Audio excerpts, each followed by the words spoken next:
This is tutorial number 51, and it covers how to create a design table within SOLIDWORks.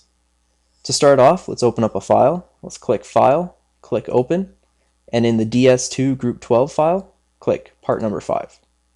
Click Open, and now we're going to create different configurations of this part with different thicknesses and a different amount of holes. Now, to do this without doing any extruding or cutting, all that we have to do is click Insert, click Design Table, click the Auto Create, click OK, and select all three of these. Click OK.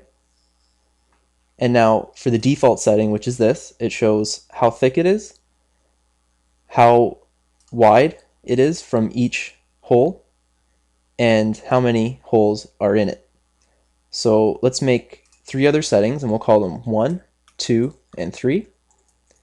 And for the thickness, we'll make it 2, 3, and 4. And we'll keep this the same. We'll make it 12.5 for each one. And we'll make the holes go down. So we'll make 4, 3, and 2. So what should happen in number 1 is that it'll be twice as thick with 4 holes. For number 2, it'll be 3 times as thick with 3 holes. And number 3 will be 4 times as thick with only 2 holes when compared to the default setting.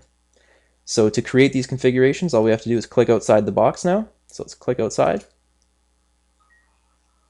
click OK, and now click the Configuration Manager, and we're able to view our different configurations. So let's click on number 1, number 2, and number 3.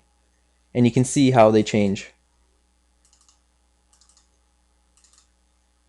And they were all made from this original part.